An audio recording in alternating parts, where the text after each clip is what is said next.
Ассалаумағалейкум құрметті YouTube көрермендер, сіздермен бірге Солбаяқ Айдос. Бүгін 30 сәуір 2026 жыл. Біз нөмірі 32-ші Алматы-Павлодар пойызымен Павлодарға бір күндік сапарға шығатын боламыз. Көріп тұрғандарыңыздай, мінгізу басталып кетті. Қазір жарты сағаттан кейін пойызымыз жүретін болады. Дәл қазір мен Алматы 1 теміржол вокзалындамын. Мұнда толықтай жөндеу жұмыстары болып отыр. Көріп тұрғандарыңыздай, қаңқасы ғана қалған, ішінің барлығын қопарып тастаған.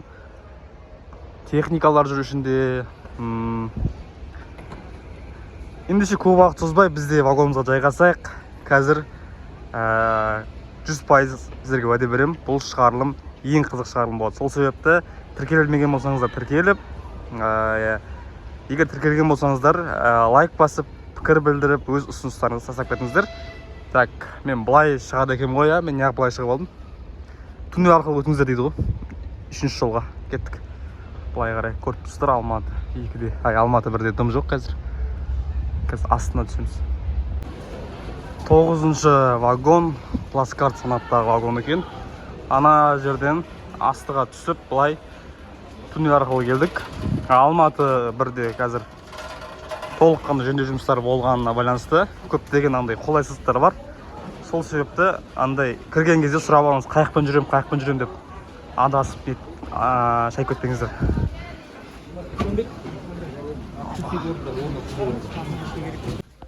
Ішіне кірдік, қараңыздар. Бегелен дейді. Жолдағы барлық станциялар өшіп шығып тұрады екен. Менің орным плацкарт түсті. 20-ші орын екен.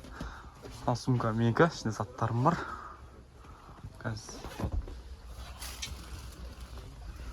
Вагон әдемі. Болады ше негізі. Российский вагон. Да, новый, последнее поколение.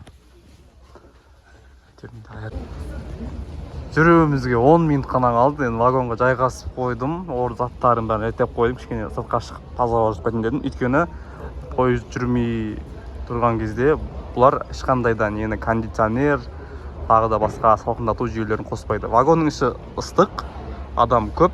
Енді қазір сәл қозғалсын. Терезе ашып қойып, ана жерде бір кісілер. Менің жанымдағы орындар ғой деймін. Сәлден соң жүреміз. Жолымыз болсын. Қазір енді сіздерге жүрген кезде шарып қоямын, қай станция, қай уақытта екенін. И сосын түнгі уақыттарда міндетті түрде ұйқыны қандыратын боламыз. Андай ұйықтамай, нетпей, маңдай мазаны қашырмай, бәрін уақытымен асықпай түсіріп сіздерге көрсететін боламын. Қолдап отырыңыздар, иә? Осы сапарды өзімде қанша күттім. Енді жолымыз болсын. Қазір жүрген кезде тағы түсірілімді жалғастырамыз.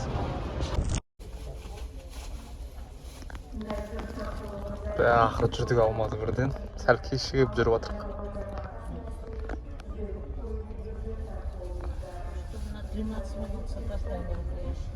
13 минут? Так, 13 минут кеш жүріп жатырмыз. Алматы Шымкент деген пойызды өткізіп жібердік. Соған бола тұрды ғой жерде. Негізі жүріп кетсек болады деп білмеймін. Неге олай жол беріп жатқан.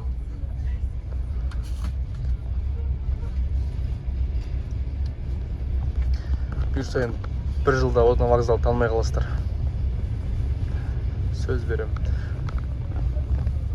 Так, қазір мұнда не қойып қоям? Тайм-код деппін ғой. Кесте қойып қоям, пойыз жүретін барлық станциялардың. Астында тайм-код болады. Тайм-кодпен өзіңіз қалаған жерді ауыстырып көре аласыздар. Барлық жерді көру міндетті емес, бірақ барлығын көрсеңіздер, ол мен үшін үлкен пайда және өздеріңізге қызық. Көп нәрсе білесіздер, көп жерлерді танып жаттап аласыздар. Багажный.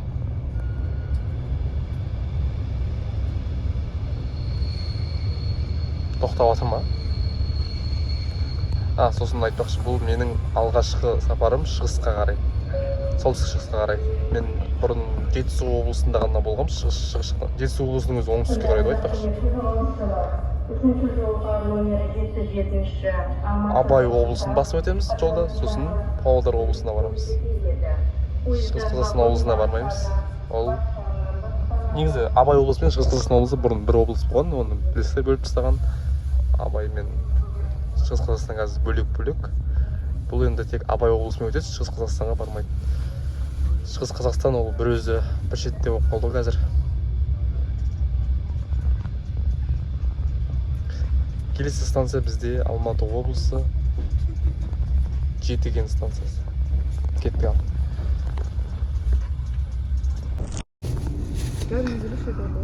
Құр жатпай айтып отырайық, біз қазір Алматы қаласының ішінде жүрміз.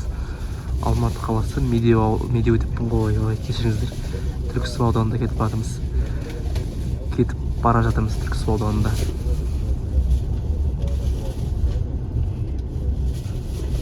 Сіздерге таныс жерлер болса айтып отырыңыздар, біздің үй жақ қой. Мысалы мен мына жерді білем. Мына жақта қателеспесем Жұлдыз деген шағын аудан бар. Жұлдыз 1, Жұлдыз 2 деп бөліну керек. Қазір мына жол Іле жолына қосылады, яғни Илийский тракт дейді. Но қазір Сүйінбай емес, аты бар же. Илийский тракт па ғой? Осы, жоқ, бұның аты бар. Сүйінбай ма? Сүйінбай ма керек? Сүйінбай баратта неге қосылып кетеді ғой? Ары қарай. Бакатқа қарай кетіп қалады ғой. Жолда Байсерке деген ауылдан өтеміз. Байсеркеден кейін Жетіген, иә? Жетігенді өзгертіп салайық башы атын Алатау деп, бірақ станцияның аты Жетіген деп. Жетігенге кетпей, бір жерде тоқтап тұрмызшы. Бұнда тепловоз-гидр.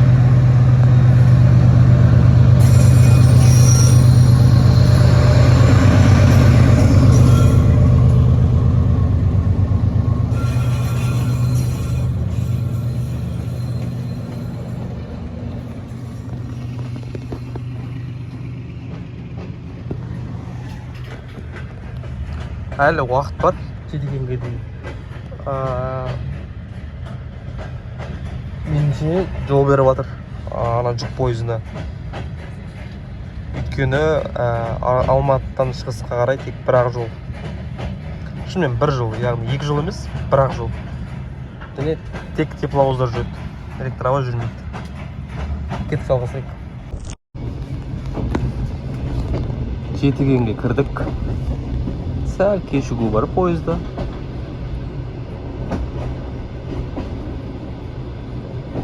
Мұнда құрылыс қарқынды жүріп жатыр. Сіздерге айтпақпын ғой, Жетіген мен Қазыбек станциясының аралығында темір жол салынып жатыр. Яғни кейбір жүк пойыздары Алматыға кірмей бірден Қазыбектен осы Жетігенге өтіп кете алады. Ал Жетіген арқылы ары қарай Жетісу облысына, одан кейін Харгосқа тікелей шығып кете алады. Бұл әсіресе контейнерлік пойыздарға өте жақсы. Уақыт үнемдейді. Және тасымал көлемі артады.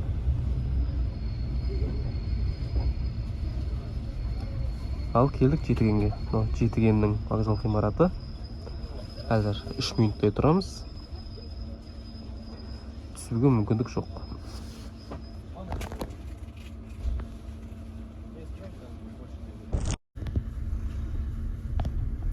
Ал Жетігеннен жүрдік. Жетіген енді станциясының аты ғана Жетіген, былайша Алатау деп аталады. Яғни 2023 жылдан бастап бұл жерге ресми статус беріліп, бұл жерді Алматы облысына бөліп тастап, Алатау деген жаңа қала құрылғанын мәлімдеді. Бұл президенттің тапсырмасы бойынша. Қазір енді жайлап қалаға айналып келе жатыр. Енді Москвада бірден пайда болған жоқ, бұл жерде бірден мегаполис болып кетпейді. Бірақ болашақта ірі қала болады деген жобалар бар.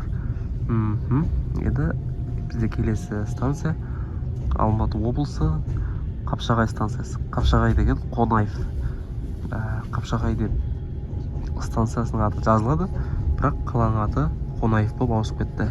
2022 жылы ауысты, қателеспесем. Бұл да президентіміздің тапсырмасымен.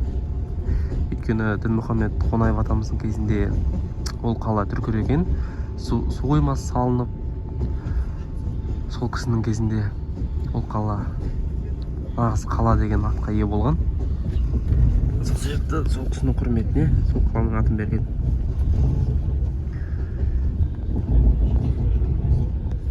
Кеттік ал Қонаевта кездескенше. Ал Қонаев қаласына кірдік. Қонаев қаласы Алматы облысының орталығы.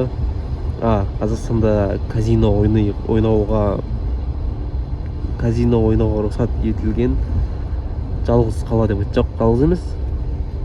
Қазақстан бойынша осы Қонаев қаласында және Бурабайда ғана казино ойнауға рұқсат берілген. Енді казино қаланың ішінде емес, казино қаладан бөлек, мынау Алматыға шығатын жолдың бойында орналасқан казинолар. Қаланың ішінде ешқандай казино жоқ. Қала қарапайым қала. Өзінің үлкен көлі бар. Көлі болғанда су қоймасы, Қапшағай су қоймасы. Сол Қапшағай су қоймасының негізінде осы қала пайда болған. Мінекей қала.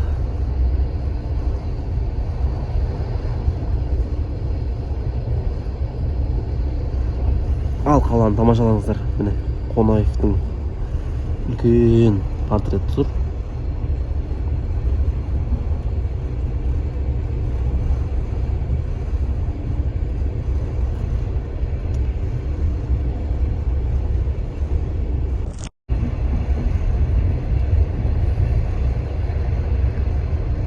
Тоймарт супермаркет дейді.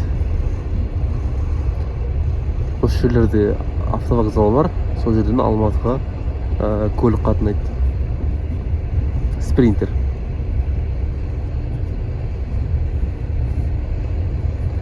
Қапшағайдың станциясы Қапшағайдан сәл шеткерде орналасқан, қатты алыс емес.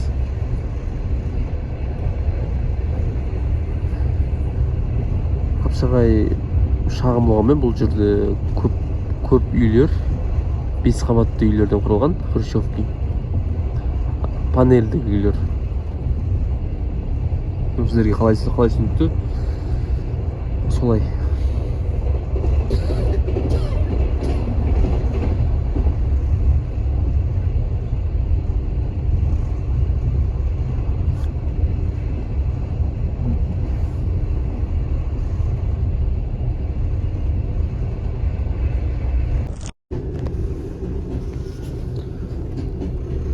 Ал тоқтап жатырмыз. Тұру уақыты 3 минут.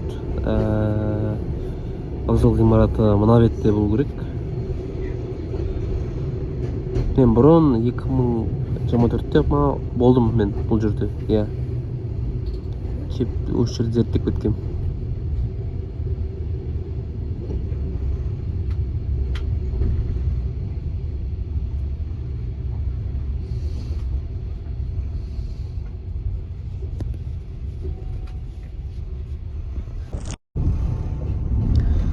Ал Қонаевтан жүрдік. Кішкене тұрдық, сосын жүрдік. Достар, Қонаевтан кейін бізде келесі станция Жетісу облысында болады. Жетісу облысы Сарыөзек станциясы.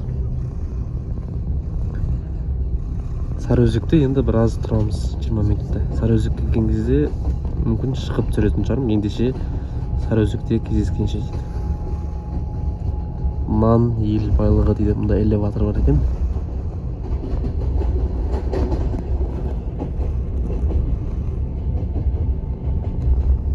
Көрініс әдемі болып тұр негізі. Қазір түн, егерде күндіз болғанда сіздерге су қоймасын көрсететін. Су қоймасын өтетін көпір бар. Қазір көрініп атса көрсетейін. Ол Қазақстандағы ең әдемі темір жол көпірі болып саналады. Көрініс өте күшті ойырды.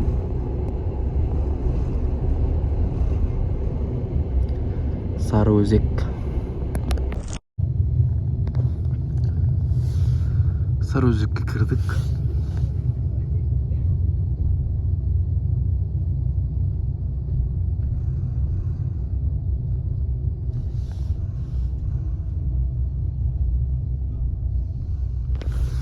Сарыөзекке кірген кезде пойыз бүйтіп айналып кіреді жаңағындай.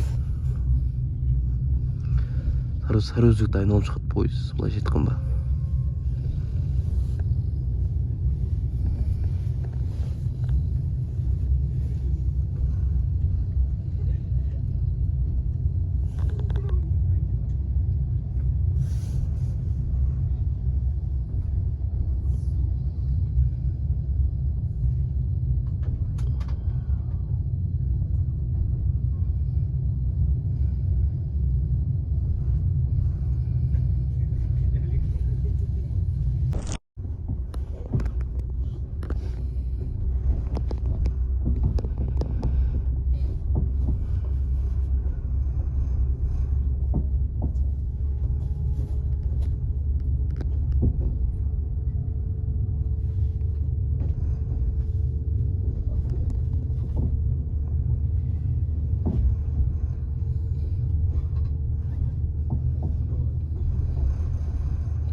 Ал біз Сарыөзектеміз.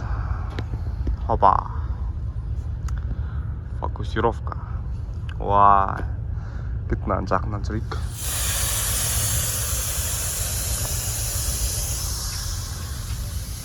Вокзал ғимараты қай жерінде бұның сонда? Көрдіңіздер ме? Былай қарай қисайып кеткен, қараңыздаршы, былай қарай кеткен пойыз. Вокзал ғимараты ана басында ау деймін. Біз енді соңғы жағымыз ғой. Мен аңғырсыңдаршы. Шы бөлек қой мынау. Қазір андай қылып алайыншы қазір. Кәдімгі телефонның камерасында. 20 минут тұратын айттым я, бірақ не екен, кешік бөліміне байланысты тұру уақыты қысқартылыпты. Сол себепті білмеймін, көп тұрмадық. Мен түстім, паровоз түрдім, сосын бірден жүреміз деді. Міне, мынау екен ғой ғимараты. Бұзып ұстап жаңасын жабатыр екен Сарыөзектікінде. Бұйырса енді Сарыөзек халқына жаңа вокзал бұйырсын енді. 100 жылға, тағы да 100 жылға шыдап беретін.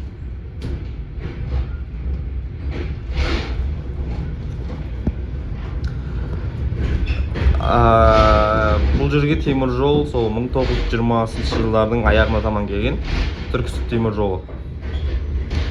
Бұл жердің жалпы географиясы таулы болғандықтан темір жолды былай айналдырып салған ғой. Тікесінен емес, айналдырып енді тауды жарып темір жол салып кету қиын, сол себепті былай айналдырып салады ғой енді. Сол Сарыөзектің ішін былай темір жол айналып өткен ғой, былай айналып.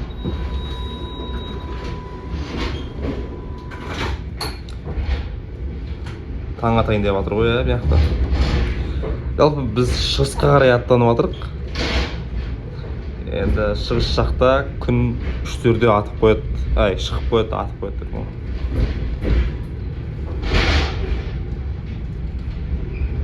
Бірақ кешкі 6-ларда қараңғы болып қояды. 6 емес 4-те қараңғы болып қояды.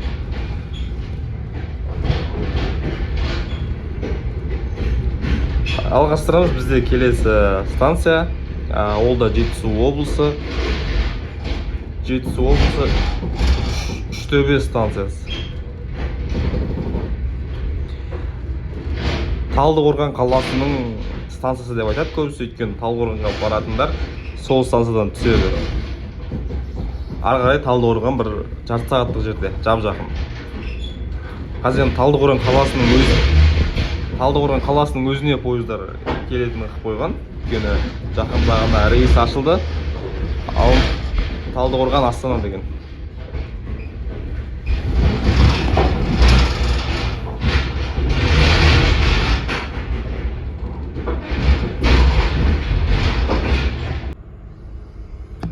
Ал біз Үштөбеден жүріп алдық. Өз уақытымен жүріп жатырмыз. Үштөбені келген кезде сұрамадым, өйткені ұйқыда болдым ол уақытта. Қайта ұйқыда дер кезінде оянып, сыртқа шығып үлгердім даже. Бір кадр алдым, бірақ былай осындай форматта сұрамадым. Негізі Үштөбеге дейін кешігіп жатқанбыз. Мен де сол кешігеді ау деп ойлаймын. Қайта пойыз өз уақытын қуып жетіп алды. Енді кешікпейді деген ойдамын. Лат кафе дейді.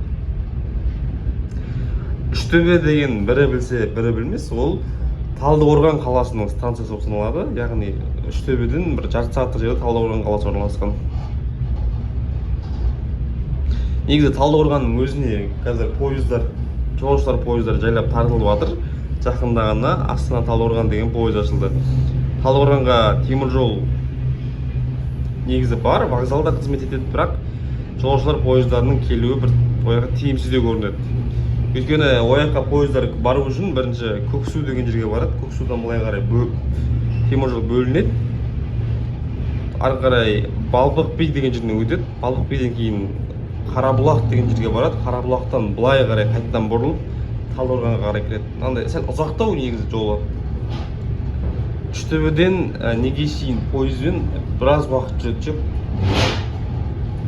Ал егер Үштөбеден түсіп қалып Талдықорғанға өзіңіз тікелей көлікпен тартсаңыз, бір жарты сағатта қалада болып қаласыз. Меніңше сол үшін де ойлаймын, жолаушылар пойыздарының Талдықорғанға көп тарта бермейтіні. Шағын ғана ауыл.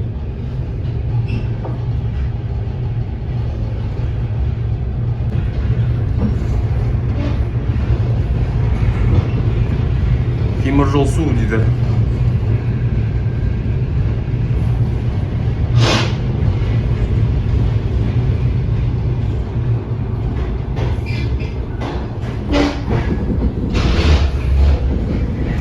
Келесі бізде Матай деген станция.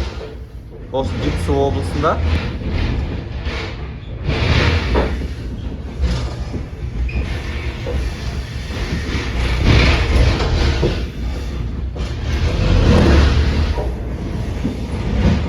Не дауыс мынау?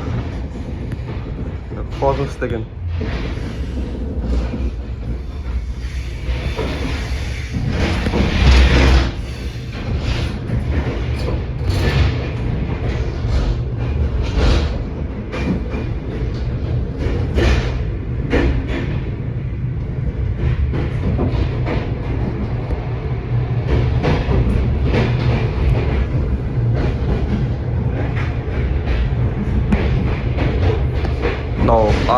Горка нам.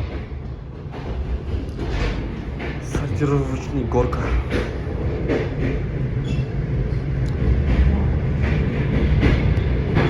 Мынау депосы ма сонда? Депо болып кетті бұл жерде.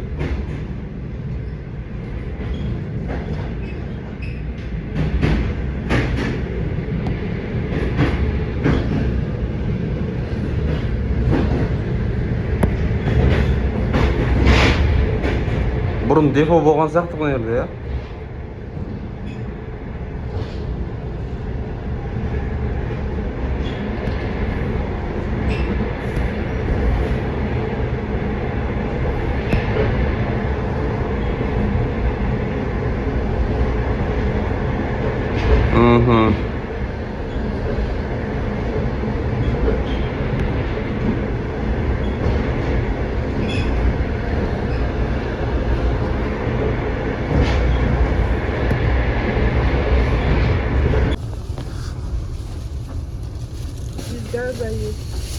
Келдік ал Матайға.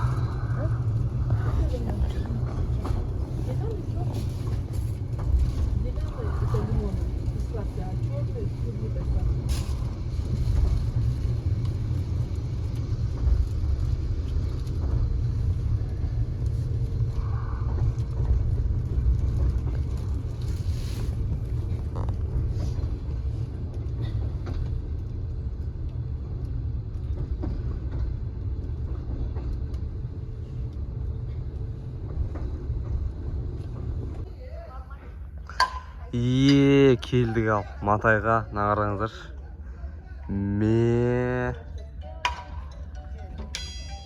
Шағын ғана жер екен, сонда да 25 минут тұрады екен. Наны мен тек неде көретін, осы Матай деген кезде бірінші осы шығатындығын ше, постоянно. Көрек не жазылып тұр екен, маған осы нәрселер қызық ше. Матай депосының 90 жылдығына орай паровозшы ата-бабаларымыздың ерен еңбектерінің құрметіне арналады. Ескерткіш орнату Матай локомотив айтылған депосы ұжымының бастамасымен Матай теміржол торабы жұмысшы қызметкерлері және ескерткішті тұрғызуға тілектес тілеулес болған азаматтардың қолдауының нәтижесінде жүзеге асырылды дейді. Матай депосында паровоздар 1934 жылдан бастап 1963 жылға дейін пайдаланылды дейді. 30 шілде 2013 жыл демеуші Сабыр Қадырұлы дейді. Осындай ерен еңбекті бағалайтын ағаларымыз, артта ештеңе жоқ екен.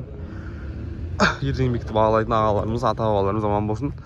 Осы теміржолда қаншама ата-бабаларымыздың тері жатыр ғой, я. Маңдай тері деп жатқаным ғой. Күшті. Номен вагонын. Паровоз. Ал біз мола бар екен, Жайсыбек. Ал біз Матайдан шықтық. Енді бізде келесі станция Жетісу облысы Лепсі станциясы. Жалпы Жетісу облысы бойынша ең соңғы станция саналады.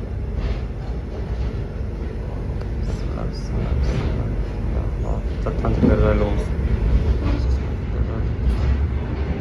Сәл уақыттан кейін барамыз Лепсіге. Лепсіде тұру уақыты 5 минут. Ана жақтың даласы бөлек.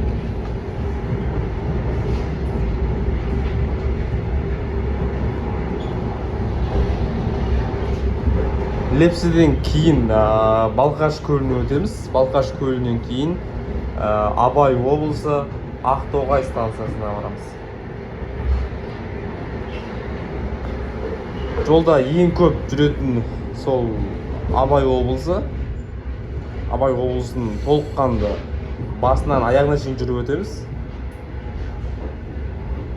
Абай облысы сол Ақтоғайдан басталып Дегеленнен бітеді. Дегелен деген ол Курчатов. Дегелен тіпті неге кетіп қалады? Павлодар жаққа кетіп қалады Дегелен.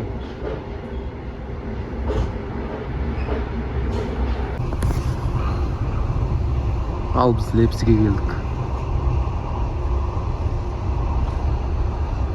Лепсі.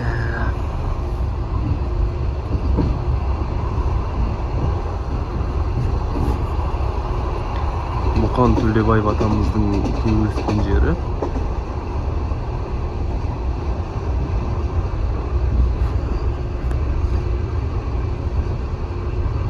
Мәссаған мұнда көліктер не істеп тұр? Ана жерде жиын болып жатыр екен.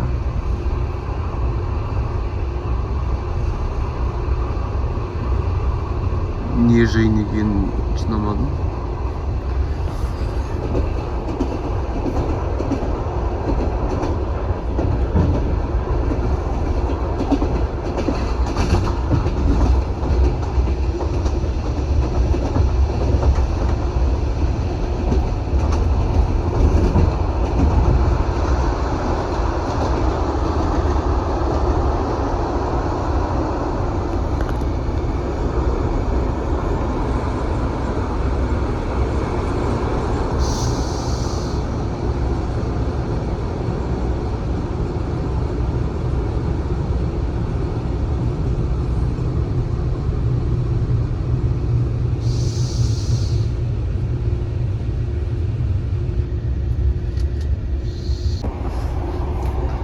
Лепсіден жүрдік.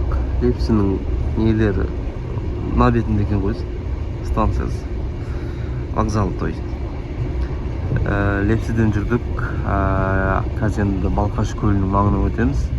Одан кейін ары қарай Абай облысына өтеміз.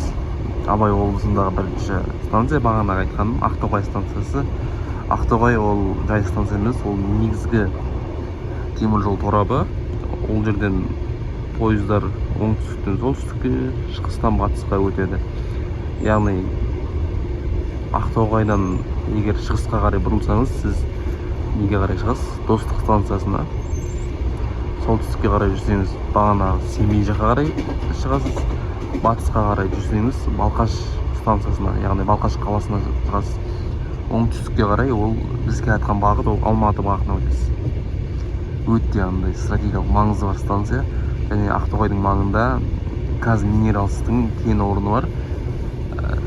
Пайдалы қазбалар шығады. Қандай екенін ұмытып қалдым. Біздің университетімізбен серіктестік орнатқан сол Казминералс компаниясы. Біздің университетіміздің студенттері сол жерге барып жұмыс жасай алады.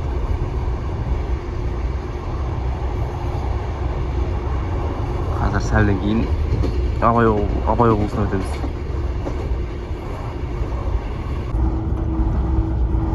Ал біз Ақтоғайдың маңына келдік. Бағана айтқан жол айрыққа келдік, темір жол айрық. Бұл жерден темір жол 4-ке бөлінеді. Бір жақ беті, яғни қазір мен түсіріп тұрған жақ беті ол Қытайға кетеді. Достық станциясы арқылы Қытайдың шығыс Түркістан аймағы. Енді олар шығыс Түркістан деп айтпайды. Синьцзян аймағына кетеді. Мына жерде негізі бір ғана жол болған.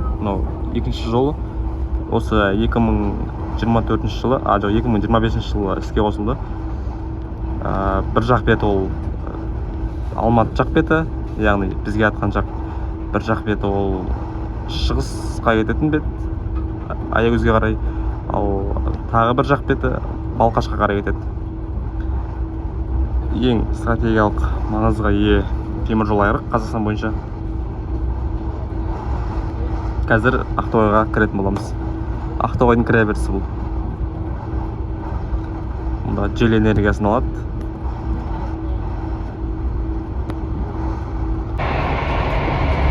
Ақтоғайға кірдік. Ақтоғай қала емес, кент деп айтсақ болады. Ауылда емес.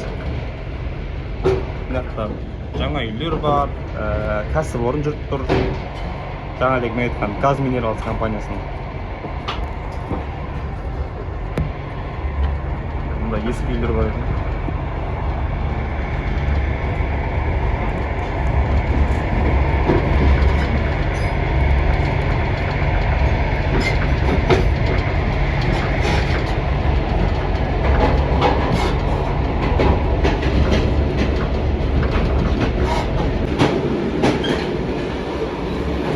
Ал қазір тоқтап отырмыз Ақтоғайға.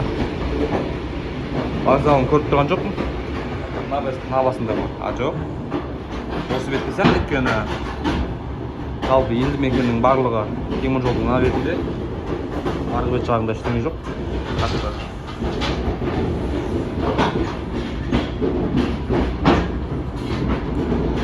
Абай облысына қош келдік ал. Абай облысына ауданның атын ұмытып тұрмыз ше. Қазір сұрап аламын осы жердің адамдардан.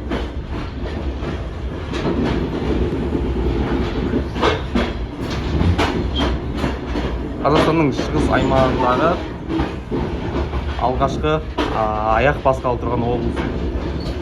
Абай облысы. Бұрынғы шығыс Қазақстан облысы.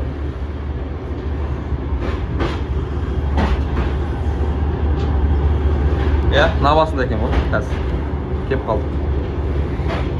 Мен қазір вагон деп құрамның бас жағындамын. Бәрін анық түсіру үшін әдейі келіп алдым. Негізі мен сәл соңғы жағында. Еңбек рахат болсын. Кейс ағылардың.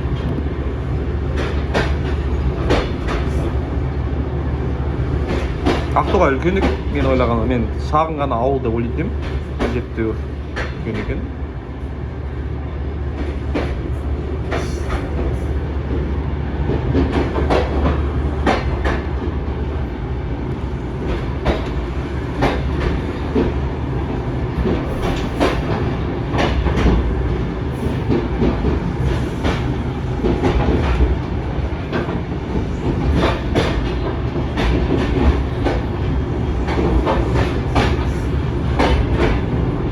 Жолаушылар вагондарын жөндеу жөніндегі Алматы филиалы. Алматы қараймыз да. Неде отарды Алматыға қарайды ғой негізі, бірақ Жамбыл облысымен шекаралас болса да. Жамбыл облысы мен Алматы облысының шекарасында болса да. Бірақ Жамбыл облысы ғой, отар. Мына жақта Абай облысы. Келдік міне. Мына жақта да жөндеу жұмыстары болып жатыр екен вокзалдарында. Әділет деген дүкен бар екен. Мінекей Ақтоғай газ минералс компаниясы. Мұнда жөндеу жұмыстары. Жөндеу жұмыстары демейміз. Жаңа вокзал құрылысы дейікші, мінекей. Нысан тұрып жатыр екен.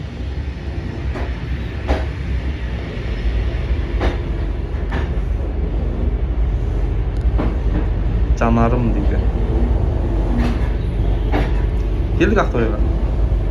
Мұнда да паровоз бар екен. Ал, заттарын дайындап жатыр. Сатылымға. Қазір қырып ойнап тұр адамдар. Адамдар да ұйқысынан оянып, не жесем екен деп. Жиналу орны дейді.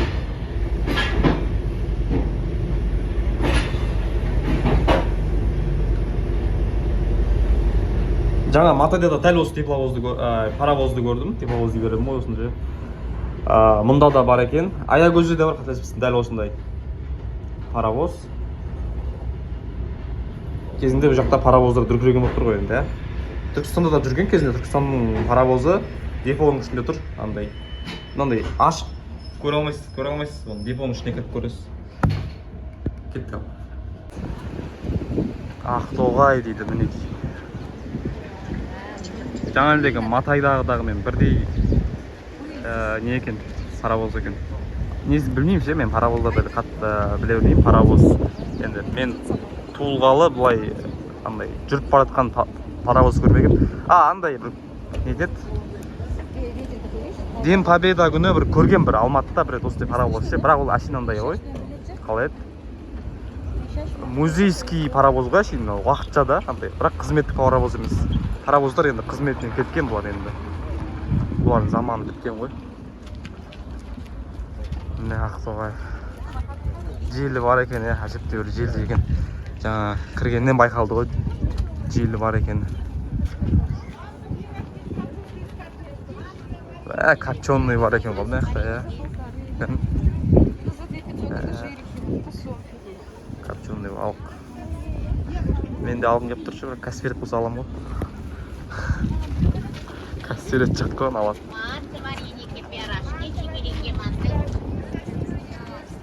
Мынау ғой, мына осы вокзал екен. Жаңа көрсеттім сіздерге, жанарым дейді. Жаңа әлде өте көп адам түсті мына вагондардан. Ол адамдар мынау Ақтоғай ауданы, қазір біліп келдім, Аягөз, ойбай, Ақтоғай ауылы Аягөз ауданына қарайды екен. Сосын жанында кен орны, ол мыс кен орны екен. Ол жерде, ол кішкентай ғана емес екен, ол өте үлкен кен орны екен. Ол жерде қаншама мың адам жұмыс істейді екен.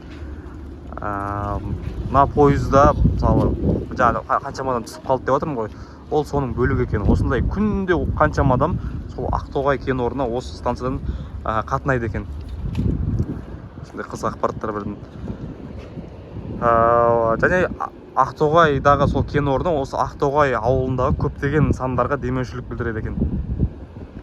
Мына вокзалдың үстіне жазылып тұр Ақтоғай деп. Кезінде сол Казминералс жазылып тұр ғой жерде. Кезінде сол Казминералс компаниясы қолдау білдірген екен. Мына объектке де, мына нысанға да Ақтоғайдағы жаңағыдай Казминералс компаниясы демеушілік етеді деген жаңа естіп қалдым осы жердегі кісілерден. Тағы да басқа көптеген нысандарды, жалпы осы жердің халқын сол жер асырап жатыр екен, түсінгенім бойынша. Өте керемет.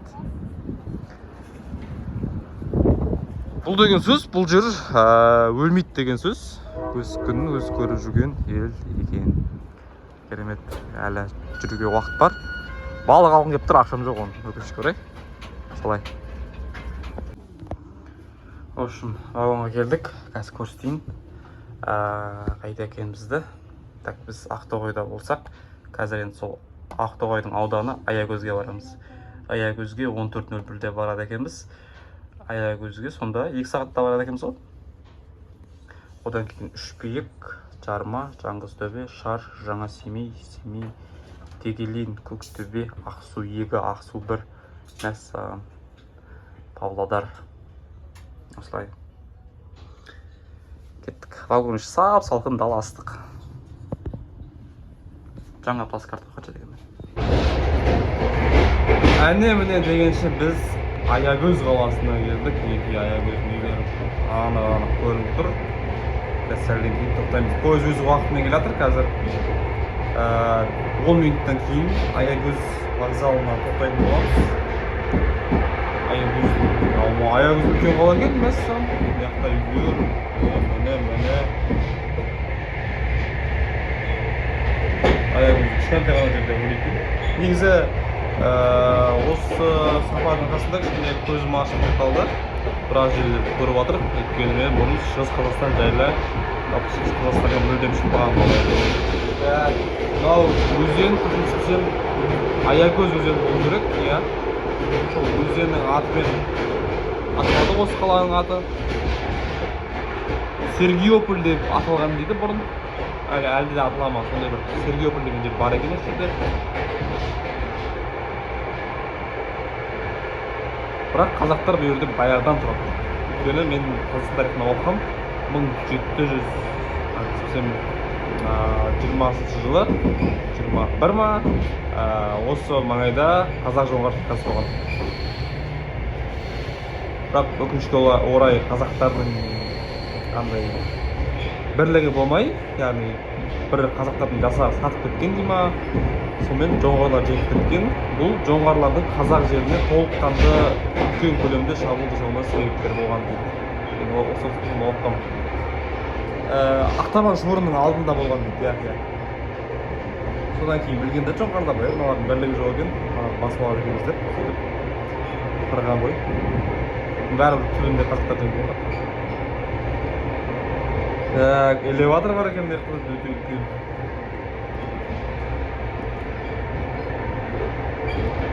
9 жол торабы бітпейтін қонағы дей ма?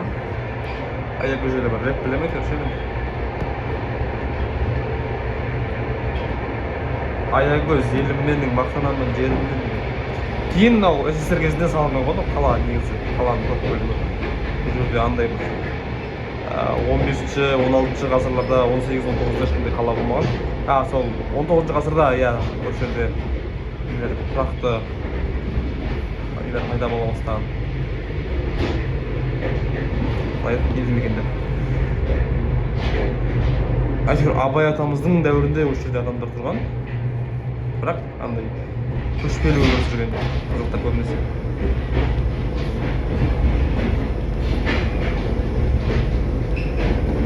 Осы жерлерде де бір паровоздың бір макетін көргем, Аягөз деген. Анау мақат деп қой. Матайдағыдай, Ақтоғайдағыдай бір паровоздың макеті шығатын. Аягөзді іздесең.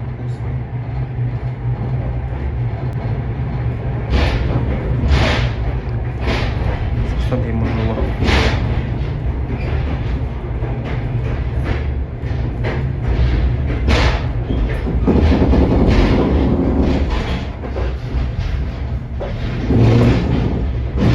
Вокзал осы басында деп жобалап келдім жерден. Өйткені қаланың көп бөлігі осы жерінде екен. Ал біз аман-есен Аягөзге жеттік. Мына жақта да вокзалды бұзып тастап жаңасын салып отыр екен. Уақытша вокзал деп мына жақта бір ғимарат көрсетіп тұр. Мынау болу керек, иә? Асхана, касса дейді, мороженый, сусындар дейді, копченый балық бар екен, вообще күшті. Жаңа айтқаным дәл кепті, ана жерде паровоз тұр, көрейік, паровоз анық көріне ма?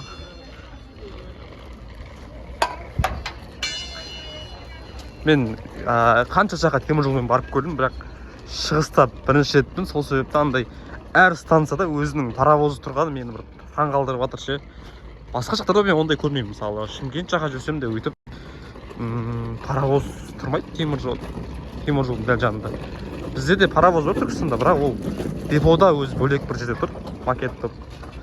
Астанада бір көрдім қателеспесем, Астанада бірақ ол вокзалдың алдында тұр. Бұлар темір жолдың жанында андай өткен адамдар көретіндей істеп қойған ғой. Сарыөзекте болды, Матайда, Ақтоғайда. Енді міне Аягөзде былай шығып кете аламыз. Пойызымызда қатты үлкен құрам емес екен ғой, иә? Мына жаққа шейін тез жетіп қойдық қой.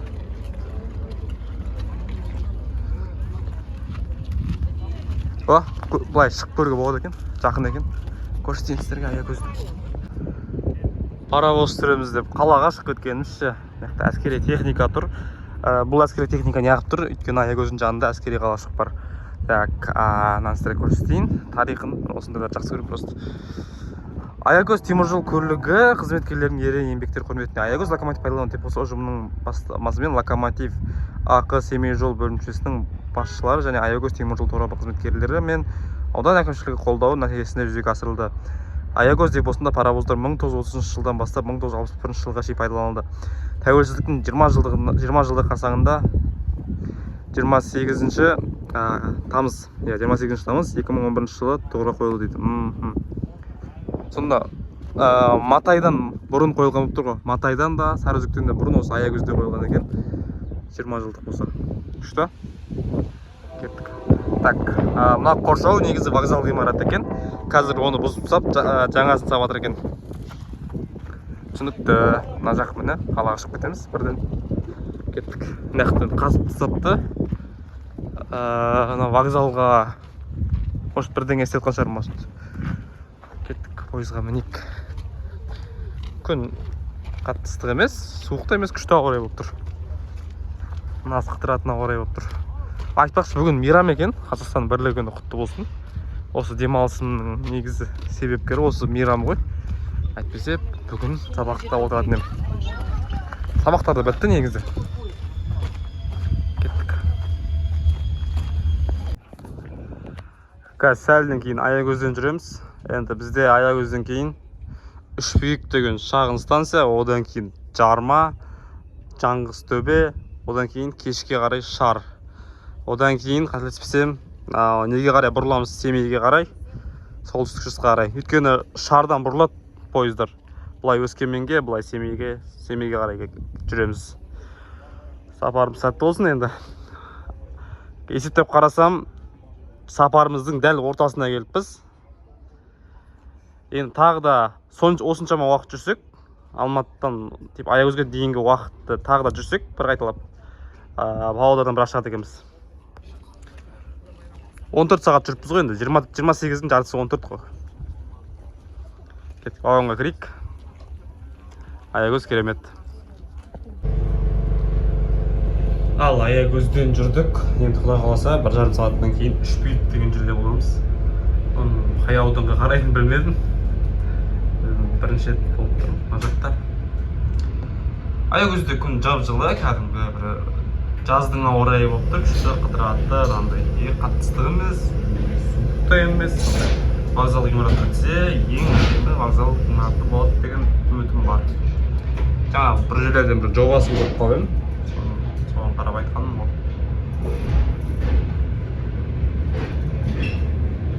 Нелерін жаңағыдегі геологический жұмыстарын жасап жатыр ғой, я?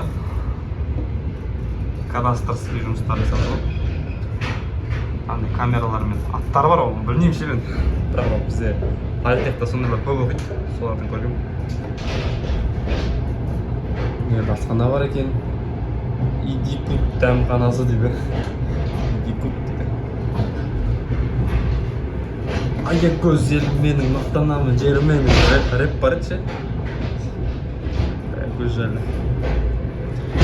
Ендесі сол Үшбүйікте кездескенше, одан кейін ары қарай Жарма, Шар, Жаңғызтөбе, Шар, Семей. Үшбүйікке келдік. Өзінің уақытынан айтайын бір 7 минут ерте келіп қойды.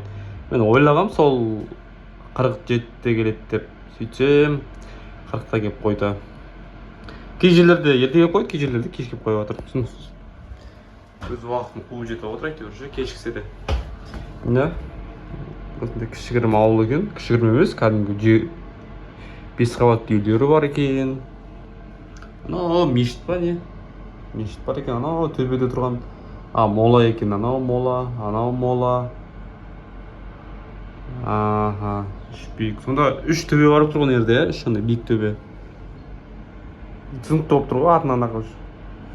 Жері де сондай екен ғой, таулы. Әлде 3 молаға қатысты емес па сол? Ана жерде бір мола, ана жақта тағы бір 2 мола тұр, сонда 3 мола. 3 биік деп, сол 3. Типа андай биіктен көрініп тұрғасын. Тарихын білмегесін жауалы бұрып атым менде ше ол. Менің айтқанымда сен де білдіңіздер. Қазақтың жері бұл да. Қазір енді өз уақытымен жүретін шығар енді. Кішкене уақыт ұтып тұр бұл. Жармаға келдік ал. Пойыз уақытымен келіп жатыр. Әдемі күшті пойыз екен ше, онда кешікпейді. Кешіксе де жетіп алады уақытына. Жарма, қазір айтам тұр уақыты 12 минут тұрады, я. 20 емес. Одан кейін де Жаңғызтөбе деген жерде 12 минут тұрады. Негізі географиясы күшті екен ше, таулы, жазықты андай тұрғанға қолайлы екен. Мына жерде анау ағаштарды көбейтсе, андай орман жанындағы ормандарды көбейтсе, ана жер күшті жер болады ше, мойындаймын.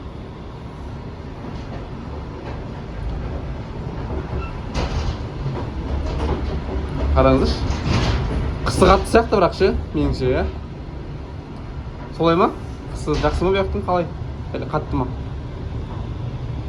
Мешіт бар екен, мына жерде. Ана бала велосипедті басып барады. Мен сияқты. Мен де ұшып жүреді велосипедпен.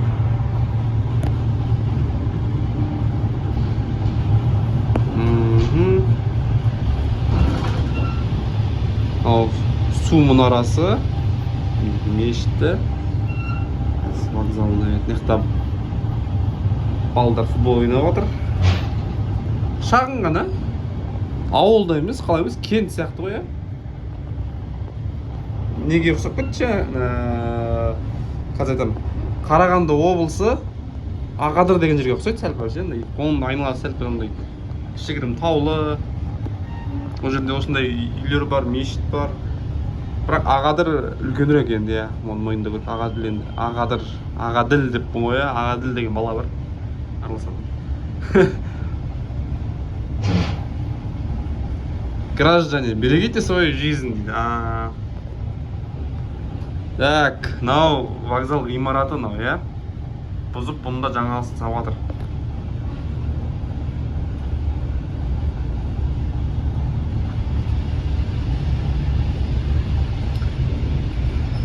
Жарма дегенді жақында естіп ем, осы жолға шығардың алдында. Енді міне табанымыз тиін деп тұр.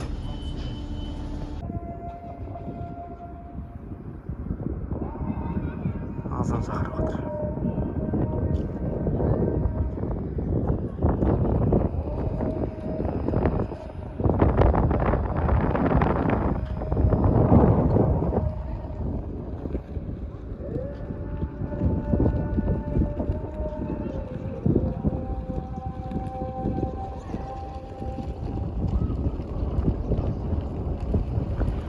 Достар, жармадан кейін Жаңғызтөбе деген жерге тоқтаймыз. Жер тұруға уақыт жүрмейді. Жайлдап ауылға кіре берейік. Керемет ауыл екен, сөздің ашық. Тып-тыныш андай, жан тыныштық атындай жер екен ше. Мына ауылда тұратын адамдар бақыттысыздар. Керемет ауылдарыңыз бар, ауылдарыңызды көркейте беріңіздер. Ауылдарыңыз ешқашан қаңырап қалмасын. Маған ұнады ауылдарыңыз былай. Бұйырса вокзалдарыңыз әдемі болсын үшін. Алып жатқан адамдар, сіздер істеріңізге береке берсін. Ұнады, күшті тып-тыныш. Салқын самал жел көріп тұрады, ешқандай артық шу жоқ, пойыздар арасында өстіп тоқтап тұрады, керемет. Кеттік. Вагонға кірейік. Жармадан шықтық, қазір енді Жаңғызтөбе деген жерге барамыз. Кеттік, ал таластырайық.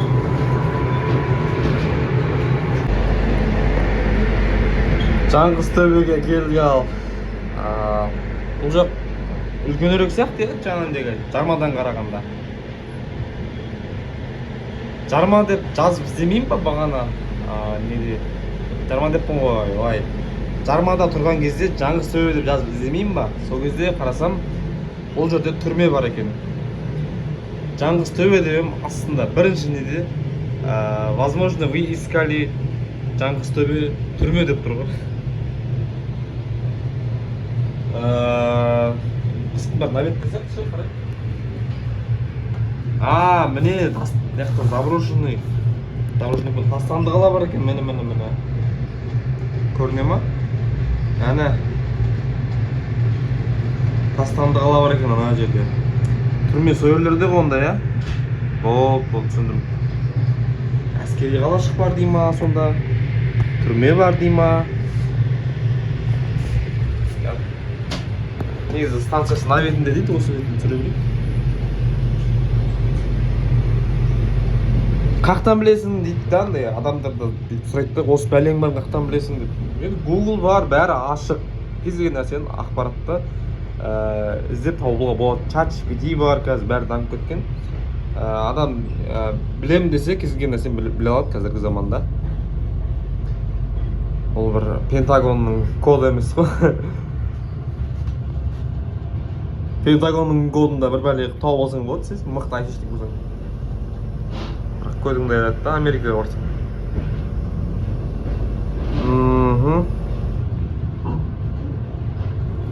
Кезінде бір көрген жоқ тұр ғой бұл жер, сонда, я?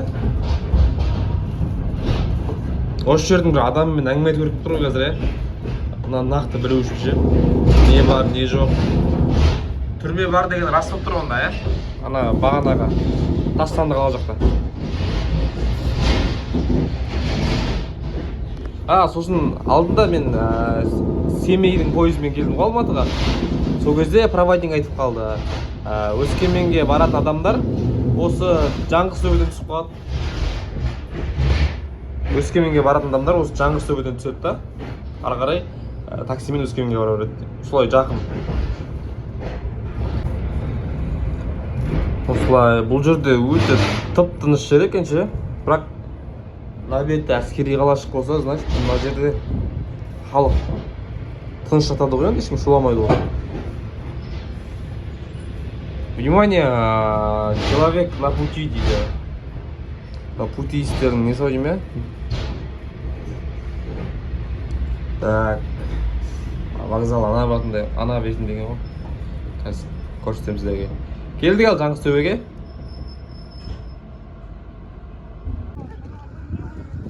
Ал Жаңғызтөбедеміз ал.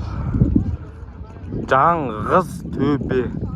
Орысшалап айтқанда Жаңгизтөбе болып кетеді екен. Мен бағанан бері Жаңгизтөбе деп ұрып отырмын, кешірім сұраймын. Жаңғызтөбе деп айтайық, иә? Сені өз тілімізді өзіміз құрметтемесек, сырттан келгенде жек құрметтеймін. Жоқ, анау неде жазылып тұрған қарап оқысын айта бергенім ғой. Жаңғызтөбе деп тұрда не еді? Жаңгизтөбе деп тұрда, кестеде. Негізі Жаңғызтөбе. Бағана айтқанымдай ғой, осы жерден адамдар түседі да, нерден ары қарай таксиге отырады да, нерден Өскеменге қарай кетіп қалады. Өскеменге жақын дейді. Тұру уақыт 20 минут. 20 минутта бекер емес сияқты ғой, адам мініп түсетін біледі ғой бұларда, адамдарға керек екен біледі ғой бұл пойыздың қаншалықты. Ал біз аман есен Жаңғызтөбеден жүрдік. Керемет ауыл екен. Мынау вокзал екен. Өткен жыл емес, алдыңғы жылы 95 жылдан атап өтіпті. Көріп түсті жаңа екені вокзалдардың. Бұл аудан орталығы емес, аудан орталығы Қалбатау екен. Мен бұл жерді ойладым аудан орталығы деп ше, осы жер шығар деп ше. Сөйтсем аудан орталығы Қалбатау. Қалбатау ол Өскемен жаққа. Жалпы мына жақтың адамдарына Өскемен жақын деген сезім көрді.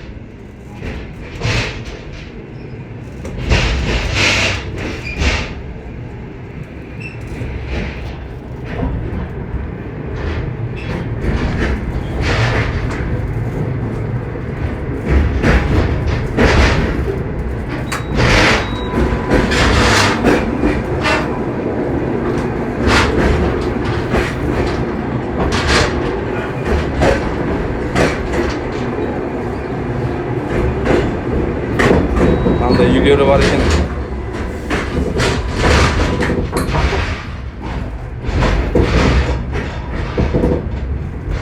Қазақстан өстіп танып білгенге не жетсін деймін да. Өзімнен де андай гештальт жабылып жатыр. Балбашаңа қуанып жатыр. Мен де осындай бала болдым ғой ше, сөздің ашығы шеңесте. Мәзіп қол көтеріп. Бала айдостың ішінде әлі сондай қуаныш бар деп андай журналистер сияқты қудырып кетсең, Футбол алаңы бар екен. 9 КВ дейді, Жаңгиз арена дейді.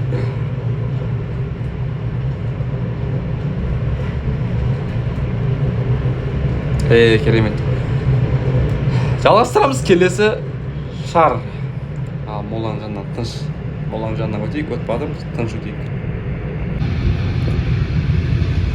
Шарға келдік. Қазір жайлап тоқтап отырық. Шар деген қала екен ғой негізі, Город Шар деп тұр. Шар деп неге аталған деп іздеп қарасам, Шар деген өзен бар екен. Жаңа біз бір өзеннен өттік жол бойы. Сол өзеннің аты Шар екен. Ол неге Шар екенін, ол өзеннің аты неге Шар екенін мен білмедім. Анау Абай атамыздың дәуірінен бері Шар екен ғой. Кейін анау жерге темір жол түскеннен кейін енді осы жердің атын атау керек болған кезде осы өзеннің атымен Шар деп атап кеткен екен осы жерді. Сол кеңес дәуірінде пайда болған қала дейді ғой Шар. Рабочий поселок болған, потом қалаға айналған. Да? Солай оқыдым мен ол. Егер өз нұсқаларыңыз болса, өз білетіндеріңіз болса, жаза кетіңіздер. Мен бірінші рет оқып тұрмын шарда мысалы. Бұның несі қай жерде? Вокзалы. Ана бір зданиясы бар еді ғой, легендарный. Мен соны тиктокқа салып едім.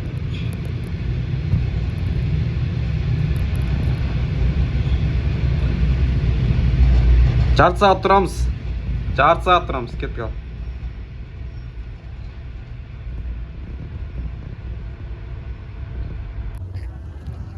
Жетінші вагонға мен 9-дан түстіппін ғой. Міне. Мына шар деген кезде бірінші осы ғимарат шыққан, осы ғимарат алдында тиктокқа салып жүрген. Сәл ол кезде басқалау тұғын мына ғимарат. Қазір жаңасын салып жатыр екен, бұзып тастап. Осылай, жарты сағат не істейміз қазір? Аралап көрейік, не қызық бар. Көпірге шықсақ болады екен, иә? Көпір бар екен. Кеттік. Шашликтің есі ұрып тұр, бірақ менде ақша жоқ. Оны алатындай. Ақша болса алатын ек. Бұрын бала кезде қызығатын едім. Пойызда адамдар кетіп баратса, мен де өйстіп пойызбен қыдырсам ғой деп. Қазір жүрмін мысалы қыдырып пойызбен. Көпір жаққа барайық. Ал шардан жүрдік. Қазір сәл уақыттан кейін Семей, яғни жаңа Семей станциясына тоқтаймыз. Одан кейін жаңа Семей бір қала негізі. Бір Семейдің іші, просто Семейдің кіреберіс жағы, Семейдің центрі. Қал жолымыз болсын. Шардан да аман есен жүрдік. Маған фонарик жақты ғанау.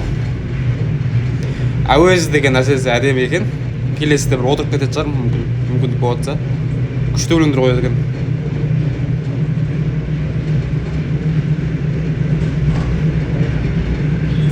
Рахмет Шар қаласына. Семейдегі кездескенше.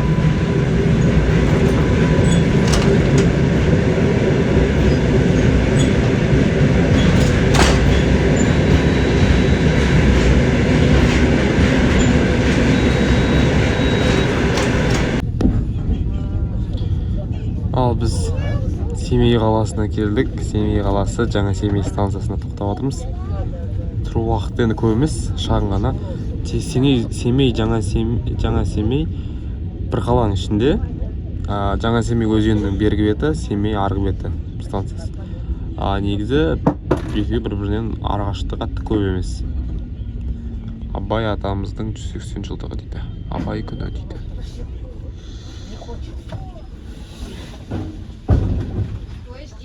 Жаңа Семей дейді. Кеттік.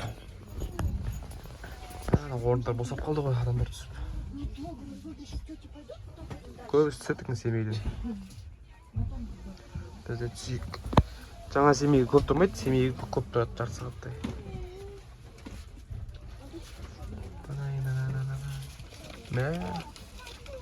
Адам көп қой.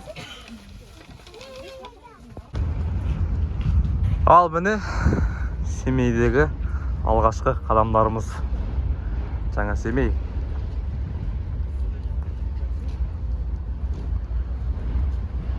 Уа. Яқта вагондардың көбісі түсіп қалды. Бір орындар кәдімгідей босап қалды. Мен астыға ауысып ба деп қоямын. Павлодарға дейін. Қазір көреміз Семейден кейін болады сондай мүмкіндік. Ондай мүмкіндіктен біз бас тартпаймыз. 5 минут тұрады дейді.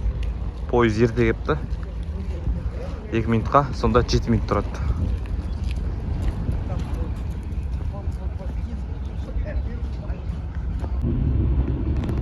Жаңа Семейден жүріп кеттік. Енді қазір біз Семей қаласының ішімен Ертіс өзенін кесіп өтіп, біз Семейдің станциясына тоқтайтын боламыз. Вагоннан біраз адам түсіп қалды.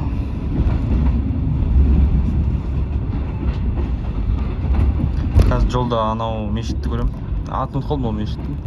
Қазір айналма жол, соның бетінде мешіт бар. Әдемі мешіт ше. Мен Семей деген кезде сол мешіт шығады әрқашанда. Неде Google-дан істеген кезде.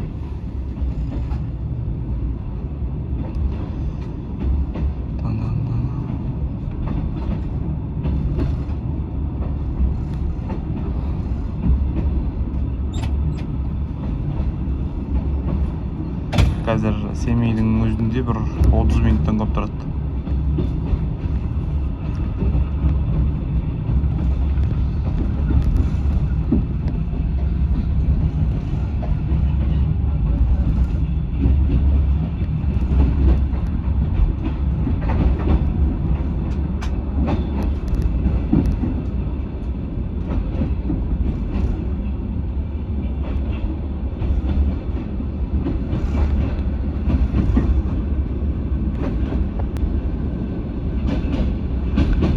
Абайға 180 жыл, Абай атамыздың атын жарған Семей қаласы.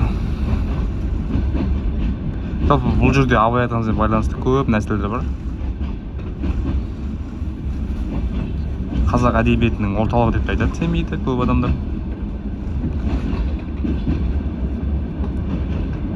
Андай сөйлеулері де сәл әдеби тілмен сөйлейді деп айтады Семейдің адамдар. Байқалады сәл андай басқашалау сөйлейді ше. Біз сияқты оңтүстік адамдарынан гөрі Семейдің сөздері сәл андай басқашалау естіледі, әдеби естіледі. Менің өзіме сондай Семейден келген группаластарым бар, олар сөйлегендері басқаша естіледі маған.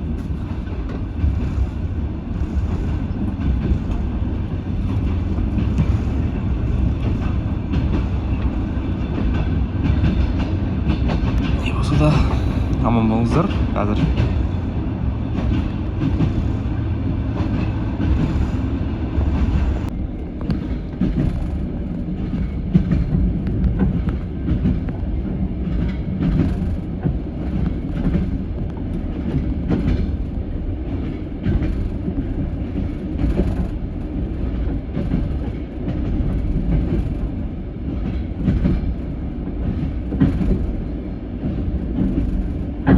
Міне келдік.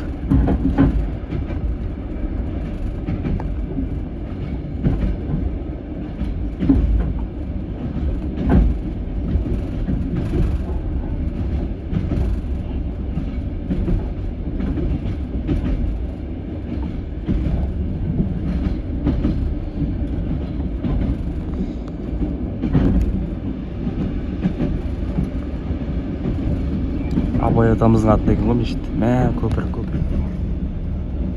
Міне, Атышулы көпір.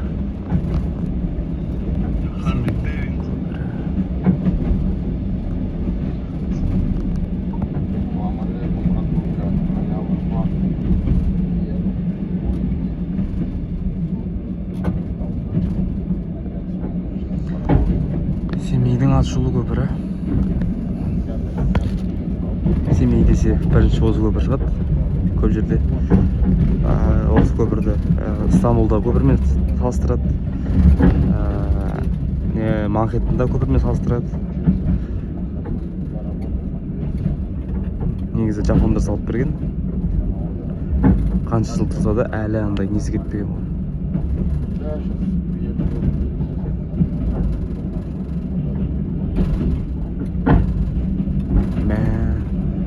Әдемі екен. Мен ойлағаным да үлкен екен.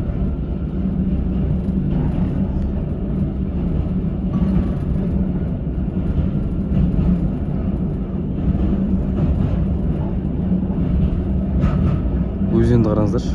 Өзен мынау.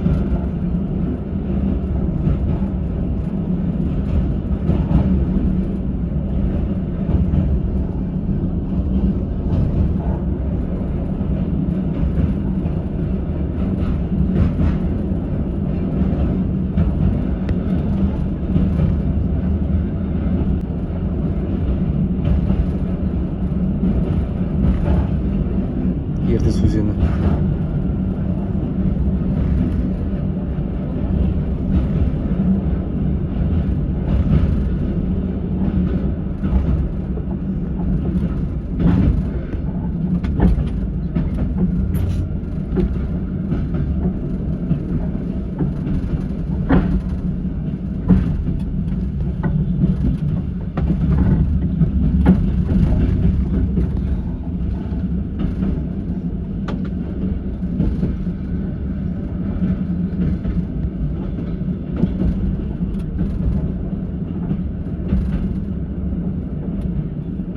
Шіркеу ма, мешіт па анау?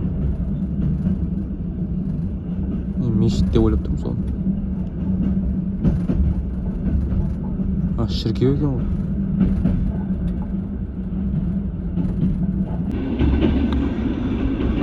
Қаланың орталығына қарай еніп келдіміз.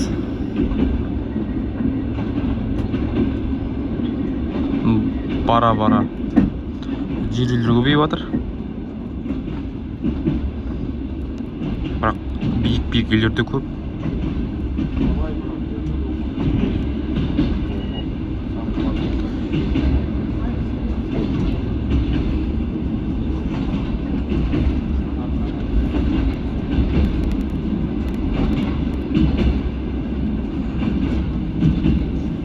Қазына дейді.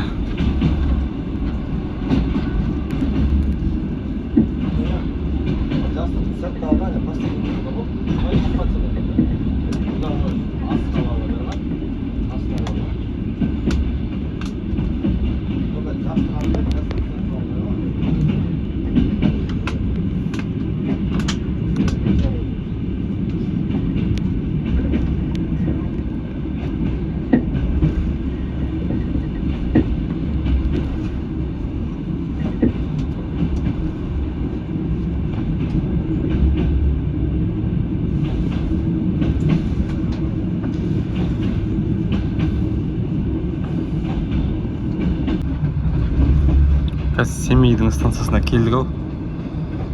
Жарықтар көбейіп жатыр. Ей, фокусировкасы не болып кетті. Темір жол аса қауіпті аймақ.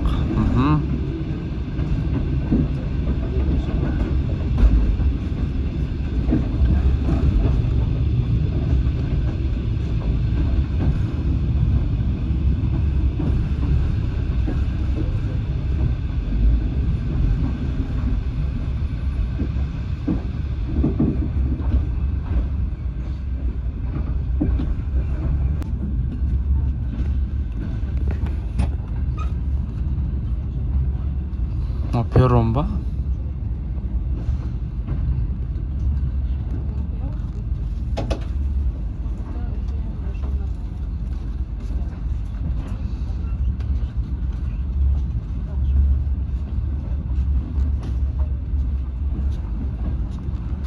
Келіс үстінде жарғай деп абай атам бекер айтпаған екен. Дала желсіз би жарғай болып тұр. Натуре өзінің туған жері туралы дәл айтып кеткен ғой ше. 180 жыл емес. 180 жыл өтті. Әлі сол өлеңдер сәйкес кетеді ше. Өзінің туған жерімен. Мен өзінің Семей жайлы айтқан ғой. Мен естімдім ол кісінің Түркістанға келгенін, мысалы. Түркістанға келсе еститінім Абайды. Бірақ Абайды бізде қатты сыйлайды Түркістанда да.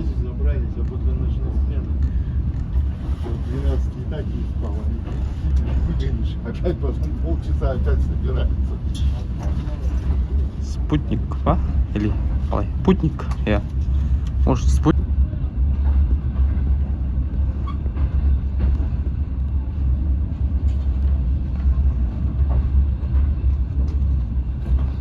Вокзал ремонтта екен.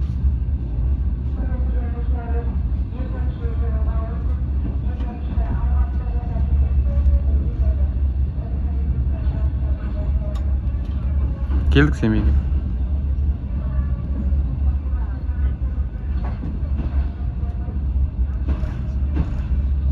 Күту залы дейді. Толықтай бұзып тастапты вокзалда. Бұзғанда қалай? Қаңқасын ғана қалдырыпты.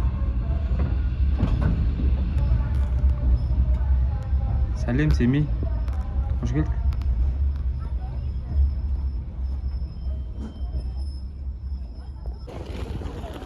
Семейге аман есен жеттік. Мынау Семейдің вокзал ғимараты. Аның қазір басын алып тастады. Басын ана бетін жалғайды. Өйткені былай қарай Ресейге шығып кетеді. Былай қарай, қайттан артқа қарай жүріп, былай неге қарай кетеміз? Солтүстікке қарай, Дегелеңге қарай. Павлодар облысы. Сәлем Семейім дейді. Наяқты көрсеңіздер, өйткені наяқты қатты ештеңе қызығы жоқ. Дүкендер, вокзал көріп тұрсыздар жағдайын. Вокзалдың алдында нені көрсетейік. Қаланың қандай екенін мысалы білгің келсе, сол вокзал алдына шығып, нені көр дейді да, жаңағындай. Вокзал алдындағы атмосфераны көр дейді да. Содан қарап түсінесің дейді да. Қаланың қаншалық не екенін.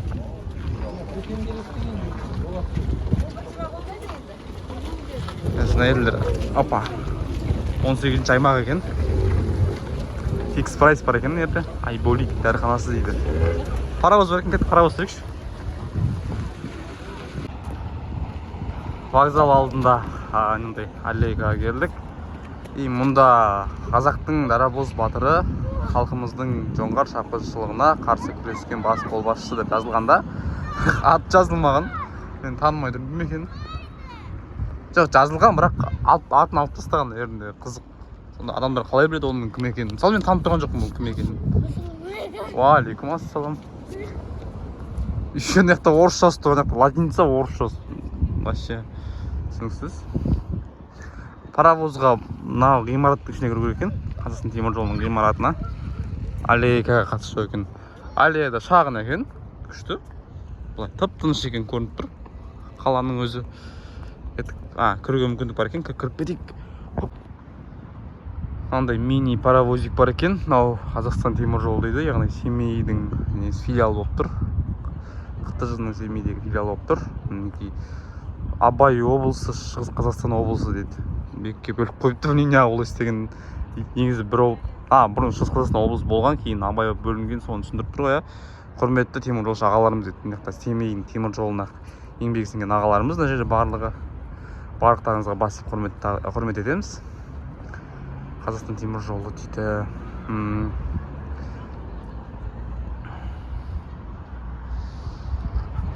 Қабдеш Жұмаділов 90 жыл дейді. Абай облысы дейді. Мынау Абай облысының логотипін күшті істеп қойған ше, эмблемасын. Абай облысы. Ойбай. Соны бір жындылар Абал деп оқиды ше, ол Абал деп жазылып тұрған жоқ, Абай жазылып тұр, соны біреулер Абал деп оқиды андай. Көз дұрыс көрмей ма білмеймін. Вокзалдың алды толықтай жабық, күту залы анаға бетінен. Енді жөндеу бітсе, жолын түзесе, осы мен жайдарманда көп Семей жайлы, жалпы Семейдің командалары көп айтады. Әзіл ол Семейдің жолы жайлы көп айтады, Семейдің әкімі жайлы көп айтады. Сондай әзілдер. Жол шынымен де нашар ма Семей жақта? Семейдің халқы. Айта кетіңіздер. Бірақ Семейдің адамдар кәдімгідей бірақ сөйлеп, басқа естіледі ше, андай. Әзілдері де басқа Семейдің ше, біз жақты салыстырғанда. 18 осы Шығыс Қазақстан, Абай облысының коды. 16 ол ненің коды? Өскемен.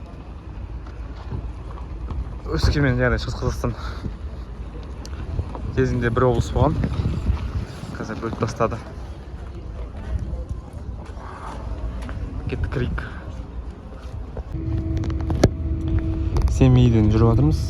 Басымыз ауысты, біз енді жаңа келген жағымызбен кері қайтамыз. Жолда бұрылып кетеміз. Келесі станция бізде Дегелен. То есть Курчатов станциясы. Курчатов демейді, Курчатов қаласы жанында Дегелен. Ойбай анау. Горка екен ғой, қорқып кеттім ғой. Курчатов деген біреу білсе, біреу білмейді. Ол анау Семей полигонында жұмыс істеген адамдардың, яғни жерде жұмыс істеген ғалымдардың тұрған қалашығы. Курчатов деген бұрын картада болмаған қала. Оны Семипалатинск 7 деп бір деп атаған, короче. 21 деп. Потом кейін Қазақстан тәуелсіздік алғаннан кейін ол жердегі көп үйлер босап қалған. Қазір қаланың жартысы бос, жартысында адамдар тұрады. Қазір сол жерден өтеміз.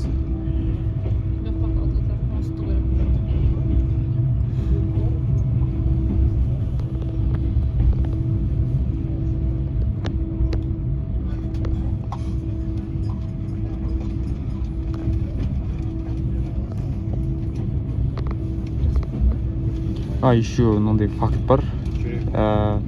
2030-да сол жерден АЭС саламыз дейді. То есть Балқаштан кейінгі атомный электростанция сол жақтан салынады дейді. Типа ол жердің несі жері бай дейді. Білмеймін. Жерін білмеймін. Салсын АЭС. Дым көрмей oldu. Қайттан зүргін көп бітті. Қазір қайттан бағанағы жерден өтеміз да, сосын қазір мешіттен өткеннен кейін былай қарай бұрыламыз. Павлодар облысына қарай, бағана айтқан Курчатов жаққа қарай. Дегелен. Дегелен Курчатов. Дегелен бер жағы, Курчатов мына бет.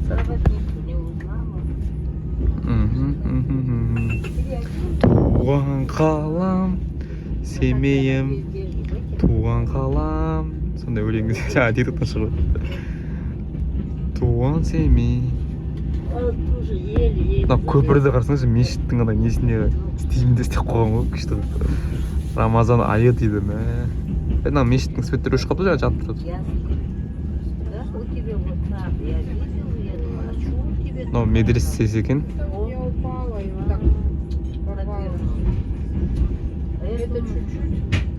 Шәкәрім университет тұрған о. Шәкәрім университетінің несін танимын, командасы.